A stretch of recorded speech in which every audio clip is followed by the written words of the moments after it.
Hello hello hello good evening everybody, my name is Shubham Jagdish and welcome back to the channel. जैसा promise किया था वैसा ही बता रहा हूं आपको। हर दिन आपको अकाउंटेंसी और इकोनॉमिक्स के वीडियो मिल रहे हैं। 5 बजे शाम को इकोनॉमिक्स और 7 बजे शाम को अकाउंटेंसी का वीडियो आप तक पहुंचाने की पूरी पुरजोर तरह से कोशिश की जा रही है। और संडे को हम लोग आपके लिए कॉमर्स का वीडियो लेकर आ रहे हैं। बिजनेस एनवायरनमेंट का मैंने अभी वीडियो कल पोस्ट भी किया था, नहीं देखा है तो जाकर देख लो। प्लेलिस्ट भी बना दी है 2023-24 बैच के बच्चों के लिए यार, और क्या चाहिए। साथ में फ्री स्टडी मटेरियल सेक्शन के अंदर मैंने नोट्स भी अपलोड कर दिए हैं डिमांड चैप्टर के और थ्योरी ऑफ कंज्यूमर बिहेवियर के। जाइए आप, मेरी एप्लीकेशन लिंक डिस्क्रिप्शन में है, डाउनलोड करके फटाफट से देख सकते हो। तो चलो बॉस, आज शुरू करने जा रहे हैं हम इलास्टिसिटी ऑफ डिमांड का चैप्टर। काफी खूबसूरत चैप्टर है। होपफुली इसके 3 पार्ट आएंगे जिसमें मैं आपको इन तीनों पार्ट के अंदर इलास्टिसिटी ऑफ डिमांड खत्म करूंगा। एक में थ्योरी, दूसरे में थ्योरी, तीसरे में न्यूमेरिकल करके हम पूरा खत्म कर देने वाले हैं। तो चलो बॉस, इलास्टिसिटी ऑफ डिमांड क्या होता है, कैसे शुरू करते हैं, आइए बताते हैं हम आपको। भाई सबसे पहले इसकी मीनिंग समझते हैं, ये है क्या।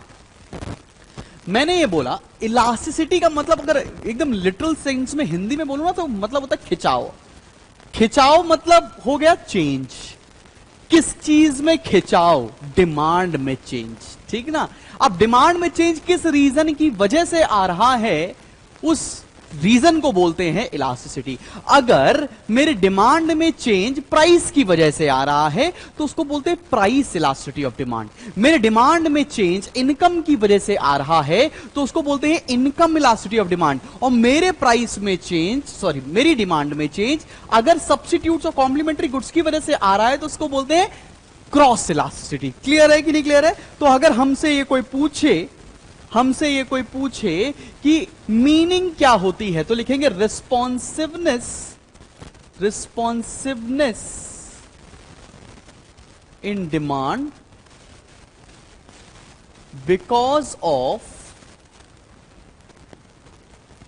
Change in any determinant. Because of change in any determinant. Any determinant का मतलब यहां पर क्या है?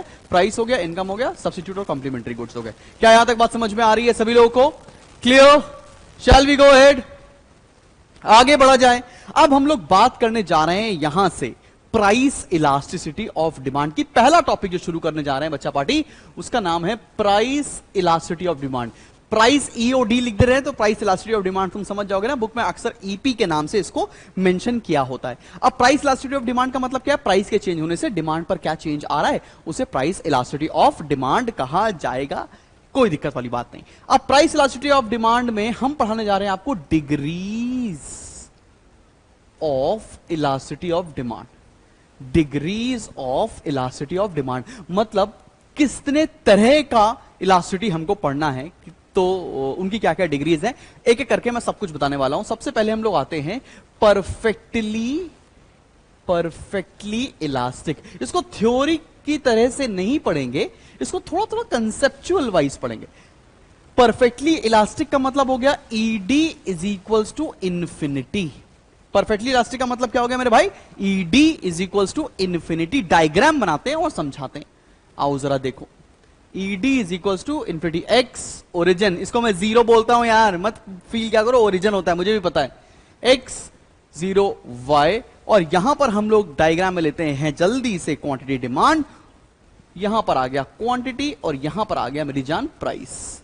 मैंने ये बोला एक प्राइस पी है, इस पर डिमांड हमारी ना फ्लक्चुएट करती रहती है। डिमांड कभी बढ़ेगी, डिमांड कभी घट जाएगी।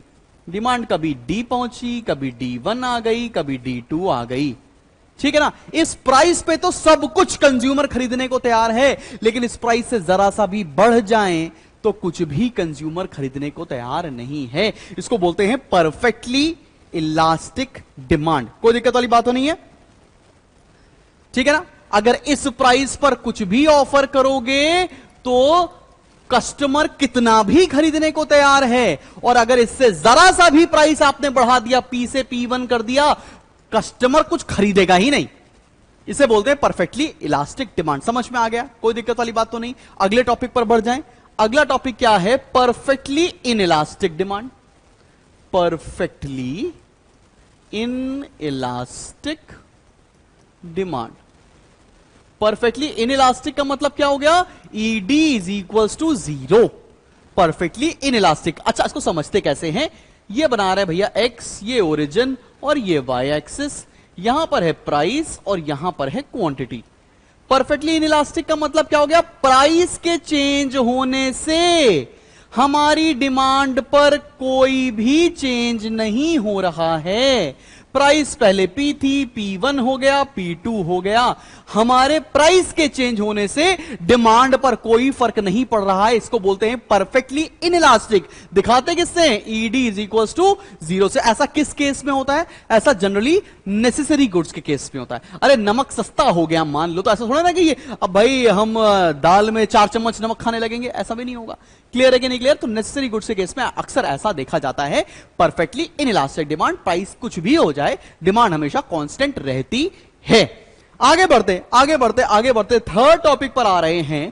थर्ड डिग्रीज ऑफ इलास्टिसिटी पर आते हैं, वो है unitary elastic.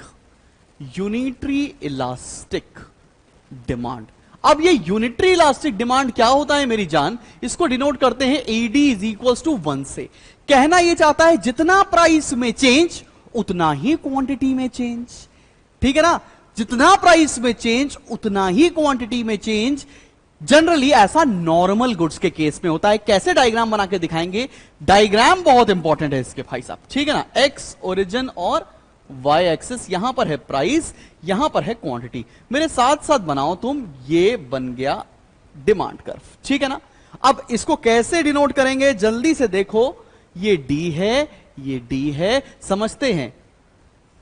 P Q dash P dash, मतलब change in price is equal to change in quantity. कहना क्या चाहते हैं?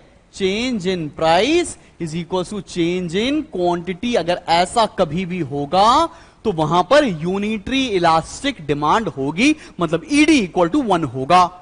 क्लियर? समझ में आ गई बात सभी लोगों को? जितने भी बच्चे ये वीडियो देख रहे हैं, मैक्सिमम अगर ISC के बच्चे हैं या स्टेट बोर्ड के बच्चे या CBSE के क्लास 11 के बच्चे देख रहे हैं, तो तुमको एकदम अच्छे से समझ में आया है कि नहीं आया है? बढ़ूं आगे, अगली इलास्टिसिटी पर आता हूं मैं, और वो है फोर्थ, जिसको हम लोग बोलते हैं इलास्टिक डिमांड। कई सारी किताब में इसको मोर इलास्टिक भी कहा जाता है। Elastic demand, elastic demand, elastic demand बोलो या ED मोर देन 1 बोलो, एक ही बात है। कई किताबों में इसको मोर इलास्टिक भी लिखा जाता है। अब इसका मतलब क्या है? मतलब यह है कि प्राइस में थोड़ा सा चेंज, क्वांटिटी में बहुत सारा चेंज। ये प्राइस, ओरिजिन और ये क्वांटिटी हो गया। बहुत ध्यान से देखेंगे सभी बच्चे लोग। ये मैंने डिमांड कर्व बनाया है, ध्यान से देखना। ये प्राइस है, ये क्वांटिटी है। प्राइस में देखो थोड़ा सा चेंज और क्वांटिटी में बहुत सारा चेंज। मतलब P से P डैश इतना और Q से Q डैश इतना। मतलब change in quantity is more than change in price जब होगा, वहां पर elastic demand ED more than 1 होगा। क्लियर है? एकदम अच्छे से आंखों के रास्ते दिल में उतरनी चाहिए बात, तब तो आ रही है मजा, वरना तो सब बेकार है। ठीक है? क्लियर? बढ़ूं आगे, मैं एज पर 2024 सिलेबस के हिसाब से पढ़ा रहा हूं, जो नेक्स्ट ईयर आपके बोर्ड एग्जामिनेशन में आने वाला है, उसको मद्देनजर रखते हुए मैं सारी चीजें कंप्लीट करने जा रहा हूं भाई। ठीक है? आगे बढ़ते हैं। ये तो इलास्टिक डिमांड हो गई। सिमिलरली एक होती है हमारे पास पांचवी इलास्टिसिटी, इसको बोलते हैं in elastic demand. In elastic demand, in elastic demand का मतलब क्या हो गया? ED is less than 1। कई सारी किताब में इसको लेस इलास्टिक भी लिखकर दिखाया गया है, तो कंफ्यूजन नहीं आना चाहिए। यहां पर कहना क्या चाहते हैं कि प्राइस में तो बहुत सारा चेंज हो रहा है, लेकिन क्वांटिटी थोड़े से चेंज हो रही है। यहां प्राइस हो गया, यहां क्वांटिटी हो गया। प्राइस, ये डिमांड कर्व बना दिया बच्चा पार्टी। ये रहा प्राइस, ये रहा क्वांटिटी। प्राइस में देखो ये इतना सारा चेंज और क्वांटिटी में थोड़ा सा चेंज। देख रहे हो ना, प्राइस बहुत चेंज हो गया और क्वांटिटी थोड़ा चेंज, मतलब change in price is more than change in quantity. ऐसा जब जब होगा वहां पर इलास्टिसिटी लेस देन 1 होगी। अब सर बच्चों को कंफ्यूजन आता है, सर ये मैं याद कैसे रखूं सर एग्जाम में कि कौन सी इलास्टिसिटी कैसे बनती? तो मैं तुमको चीट कोड सिखाने जा रहा हूं। चीट कोड बड़ा इंपॉर्टेंट है, इसको चीटिंग करने का तरीका बताने जा रहे हैं। पेपर में मत बना के चले आना बदतमीज। ठीक है ना। बस ये याद करने का तरीका है, पांचों इलास्टिसिटी एक डायग्राम, ऐसे करो, उल्टा एल जिसको बोलते हैं हम लोग, ऐसे बना लो। फिर क्या करने वाले हो तुम, यहां से एक मिडिल लाइन खींच लो, फिर इन दोनों के बीच से एक मिड पॉइंट पे लाइन खींच लो, इन दोनों के मिड पॉइंट पर एक लाइन खींच लो। अब इसको एक्सपांड कर दो, ये हो गया, ये हो गया, ये हो गया, ये हो गया, ये हो गया। ये होता है ईडी इक्वल टू इंफिनिटी, इतना तो तुमको पता था, ये 8 नहीं लिखा है, इंफिनिटी लिखा है भैया, ठीक है ना। ये हो गया ईडी इक्वल टू 0, ये भी समझ में आ गई बात। बीच वाला होता है ईडी इक्वल टू 1, 1 से ऊपर मोर देन 1, 1 से नीचे लेस देन 1, ठीक है। याद रहेगा डायग्राम बनाने के लिए, हाँ सर अभी ठीक है। ये चीट कोड बताते रही ना, जिंदगी आसान रहती है थोड़ी थोड़ी। भाई ये वीडियो तुम देख लो, लेकिन ये वाला वीडियो अपने टीचर्स को मत शेयर करना, ठीक है, उनको पता चल जाएगा तुम चीटिंग करके आ रहे हो। चीट कोड है, चीट कोड, ठीक। चलो बस आगे बढ़ते हैं, और हम अब बढ़ने जा रहे हैं अपनी मेजरमेंट के टॉपिक के ऊपर। तो चलो बॉस बढ़ते हैं, मेजरमेंट के कुछ कुछ टॉपिक पे डिस्कस करेंगे, फिर हम न्यूमेरिकल्स पे आएंगे, फिर बचे हुए टॉपिक को हम लोग डिस्कस कर लेंगे। 3 पार्ट में ये वीडियो आने वाला है, सो चिल करके पढ़ लेते हैं, ठीक है ना। तो मैंने आपका ऑलरेडी डिमांड चैप्टर कंप्लीट करा दिया है, theory of consumer behaviour cover करा दिया भाई यार। इलास्टिसिटी ऑफ डिमांड भी इस वीक कंप्लीट होने वाला है, साथ में एक नया चैप्टर भी शुरू कर लेंगे, तो बहुत स्पीड में पढ़ रहे हैं।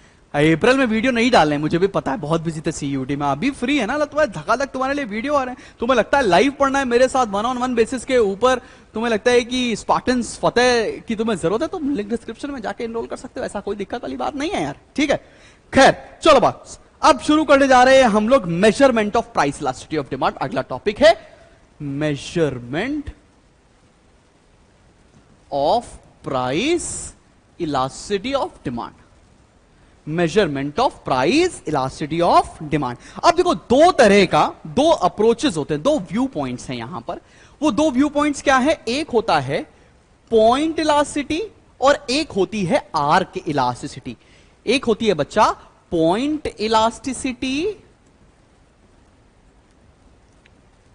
और दूसरी होती है आर्क इलास्टिसिटी। एक होती है पॉइंट इलास्टिसिटी और दूसरी होती है आर्क इलास्टिसिटी, ठीक है ना। अब पॉइंट इलास्टिसिटी और आर्क इलास्टिसिटी के बीच में तुमको डिफरेंस अगर मैं बताना चाहूं तो एक डायग्राम के थ्रू बताता हूं। चलो बॉस, एक डिमांड कर्व बना रहे हैं, यहां पर क्वांटिटी ये 0 ओरिजिन पता है, बार बार कमेंट में लिखते हैं बच्चे। यहां पर प्राइस है, ये देखो एक डिमांड कर्व बनाया मैंने, इसका नाम रख दिया डी। अगर मुझे यहां पर एक पॉइंट रख रहा हूं ए, इस पॉइंट पर इलास्टिसिटी कैलकुलेट करनी होगी तो कौन सा मेथड, पॉइंट इलास्टिसिटी, इसे बोलते हैं पॉइंट इलास्टिसिटी। और पॉइंट ए से लेकर पॉइंट बी के बीच में इलास्टिसिटी कैलकुलेट करनी होगी तो ये कौन सी इलास्टिसिटी होगी, आर्क इलास्टिसिटी। तो डिफरेंस बिटवीन पॉइंट इलास्टिसिटी और आर्क इलास्टिसिटी समझ में आ रहा है। पॉइंट इलास्टिसिटी डिमांड करके एक स्पेसिफिक पॉइंट पर कैलकुलेट की जाती है, वेयरएज आर्क इलास्टिसिटी एक पॉइंट से दूसरे पॉइंट के बीच में कैलकुलेट की जाती है। क्या बात समझ में आ रही है सभी लोगों को? अब देखो बेटा, चलो चलो चलो चलो चलो चलो, अब आर्क इलास्टिसिटी जो निकालते हैं ना, वो निकालते हैं एक्सपेंडिचर मेथड से, एक्सपेंडिचर मेथड से और परसेंटेज मेथड से, ठीक है ना। कैलकुलेशन जो होता है आर्क इलास्टिसिटी का एक्सपेंडिचर मेथड से होता है और परसेंटेज मेथड से होता है, वेयरएज पॉइंट इलास्टिसिटी का कैलकुलेशन पॉइंट मेथड या ज्योमेट्रिक मेथड से होता है।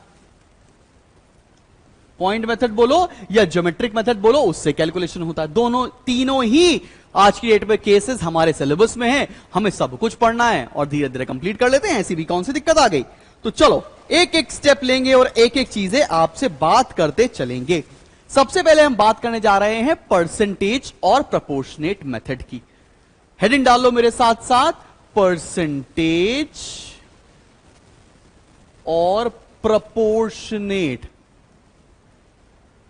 परसेंटेज और प्रपोर्शनेट मेथड, परसेंटेज और प्रपोर्शनेट मेथड कैसे निकालते हैं भैया यहां पर इलास्टिसिटी ऑफ डिमांड, आओ देख लो। Elasticity of demand percentage method बोलता है percentage change in quantity demanded divided by percentage change in price. Delta मतलब चेंज होता है, percentage change in quantity demanded divided by percentage change in price. और तुमको पता है यहां से हमको इलास्टिसिटी कैलकुलेट करके आएंगे और 5 तरह की इलास्टिसिटी होती है, ये भी तुम्हें पता है। एक एग्जांपल के थ्रू बताते हैं, एग्जाम्पल लेते हैं, यहां है प्राइस, यहां पर है क्वांटिटी डिमांडेड, और समझते हैं। पहले प्राइस 100 था, डिमांड 500 थी, प्राइस 50 हो गया, डिमांड 1000 हो गई। हां जी, ये लॉ ऑफ डिमांड को बिल्कुल फॉलो कर रहा है, प्राइस फॉल, डिमांड बढ़ गया। अब हम percentage change in quantity demand कैसे निकालें?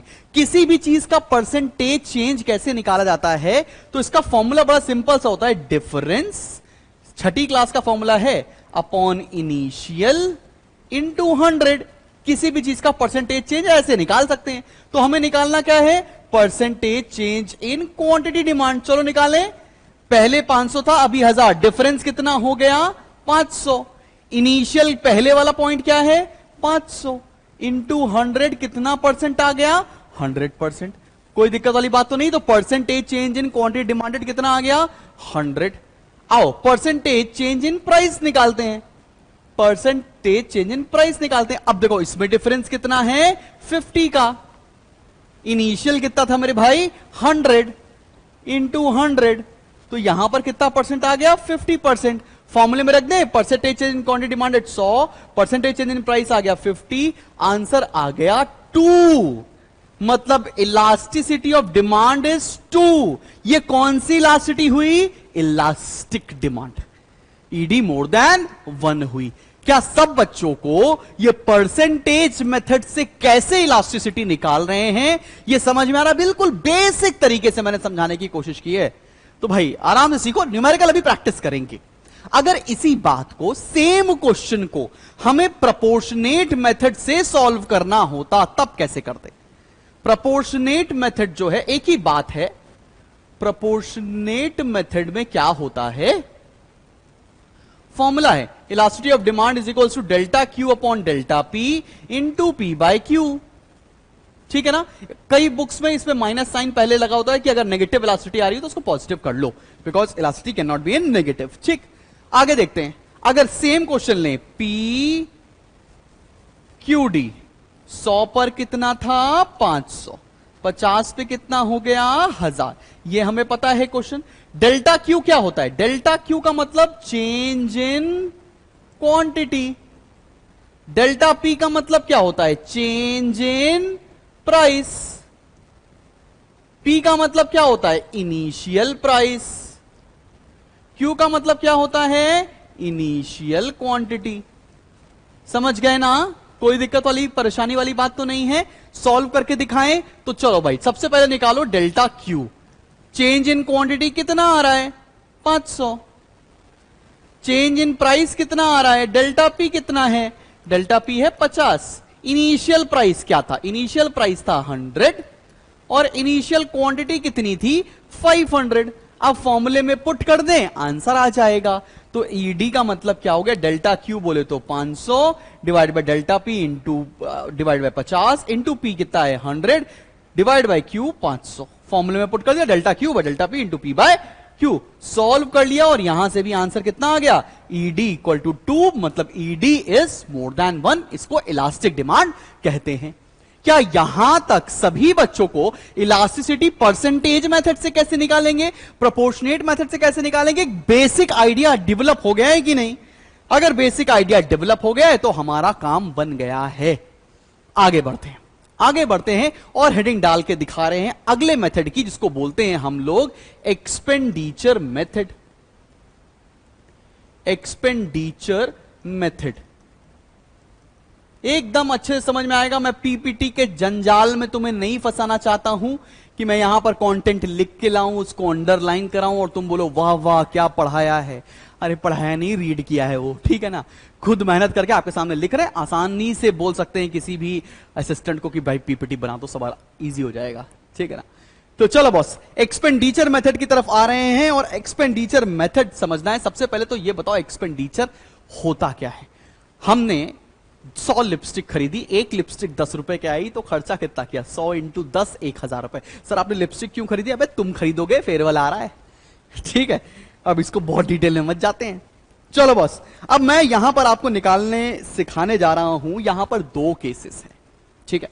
2 केसेस हैं और समझते हैं कि कैसे कैसे हमें फॉलो करना है। लिखिए case number 1, when price rises and then when price falls, ठीक है ना? तो चलो भाई, सबसे पहले करने जा रहे हैं when price false. Case number 1, when price false.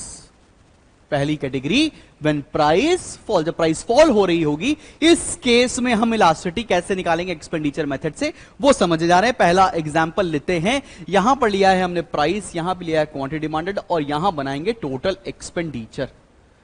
Price into quantity total expenditure हो जाता है। तो केस नंबर 1 क्या बोल रहा है, अगर प्राइस पहले 60 था फिर 50 हो गया, 60 प्राइस पर हम कंज्यूम कर रहे थे 10 यूनिट्स, तो खर्चा कितना कर रहे थे 600। बात समझ में आ गई, प्राइस इंटू क्वांटिटी। फिर प्राइस जैसे ही फॉल हो गया, मेरी बट ऑब्वियस सी बात है डिमांड बढ़ गई, 13 हो गई। अब मैं कितना खर्च कर रहा हूं 650। अब मेरी बात समझना, केस नंबर 1 क्या कहता है, जब प्राइस फॉल हो और टोटल एक्सपेंडिचर बढ़ जाए। क्या बोल रहा हूं मैं, जब प्राइस फॉल हो और टोटल एक्सपेंडिचर बढ़ जाए, इस केस में इलास्टिक डिमांड होती है। इलास्टिक डिमांड बोले तो ED more than 1।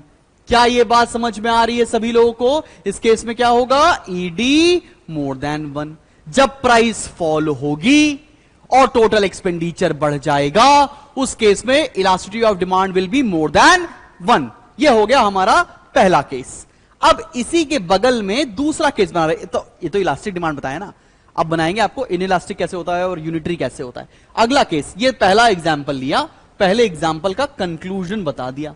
Second example लेते हैं। यहां प्राइस है, यहां क्वांटिटी है और यहां टोटल एक्सपेंडिचर है। बहुत ध्यान से देखेंगे सब बच्चे, एकदम आंखों के रास्ते दिल में उतरने वाली बात करने जा रहा हूं मैं।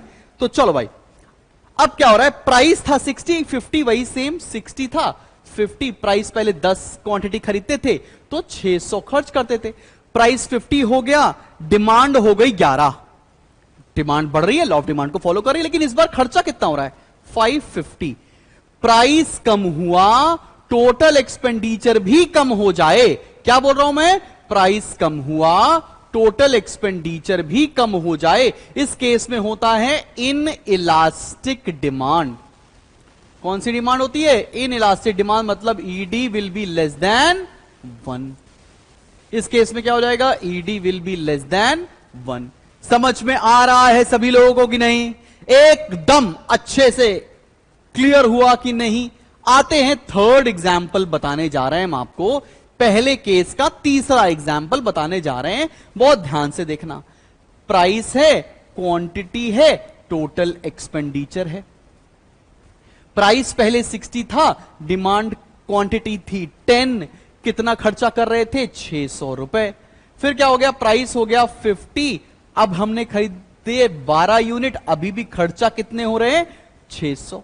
मतलब प्राइस फॉल हुआ और टोटल एक्सपेंडिचर कांस्टेंट है, इस केस में यूनिटरी इलास्टिक डिमांड होती है। यूनिटरी इलास्टिक डिमांड होती है, मतलब ED will be equals to 1। क्या ये बात तुम्हें समझ पा रहे हो? यहां पर ED will be equals to 1। ये तीन केसेस, सॉरी ये तीन एग्जाम्पल हमने पहले केस के अंदर बताए हैं। पहला केस क्या है, व्हेन प्राइस फॉल्स। इसका उल्टा भी तो हो सकता है, जब उल्टा होगा तो इलास्टिसिटी चेंज होगी। कैसे चेंज होगी, जल्दी से नोट कर लो, नोट करो रे बाबा, फटाफट से नोट करो।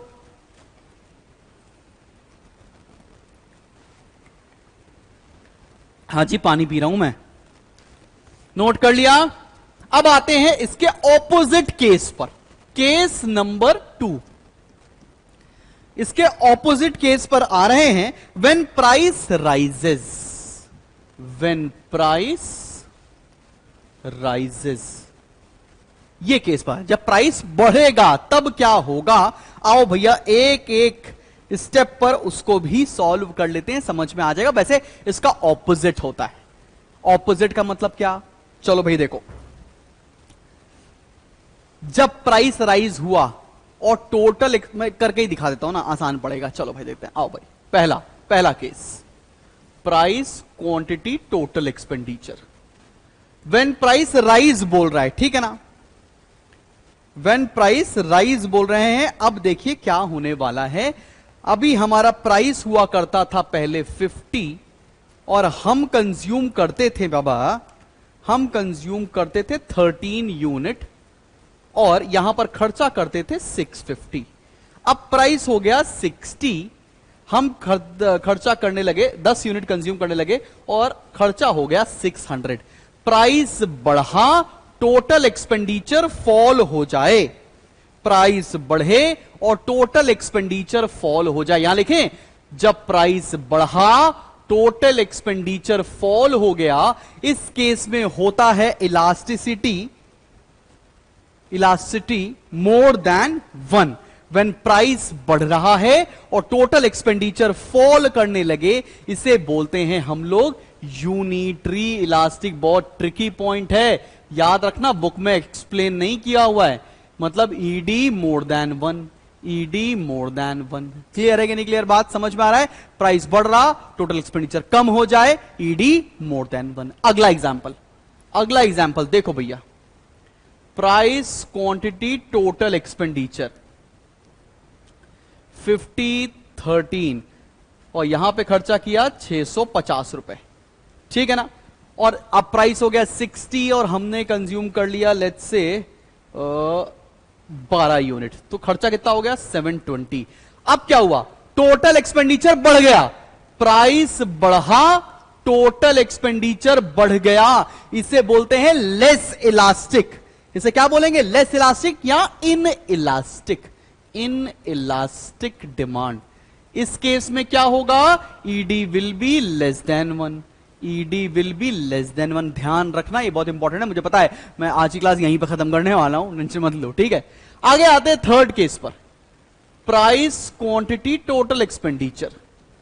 समझो, प्राइस 50 फिर प्राइस 60। पहले खर्च करते थे अपन लोग लेट्स से 10 यूनिट नहीं 12 यूनिट, खर्चा होता था 600। अब करते हैं 10 यूनिट, खर्चा होता है 600। मतलब यहां पर क्या हो गया, प्राइस बढ़ा, टोटल एक्सपेंडिचर कांस्टेंट रहा, तो ED will be equals to 1। मतलब ये यूनिटरी इलास्टिक का केस है। अब तुमको आज की क्लास के बाद करना क्या है, बहुत सिंपल काम दे रहा हूं, बहुत से भी बहुत सिंपल। आज की क्लास में जितना यहां तक पढ़ाया है आर्क इलास्टिसिटी, यहां तक पढ़ लो। अगली क्लास में हम पॉइंट इलास्टिसिटी डिस्कस करेंगे, थ्योरी डिस्कस करेंगे और एक और वीडियो आएगा जिसमें सारे के सारे न्यूमेरिकल डिस्कस करने वाले हैं। ठीक है, मजा आ रहा है तो चैनल को सब्सक्राइब कर लो और लगे तो दोस्तों से और टीचर से शेयर कर सकते हुए वीडियो। बाय।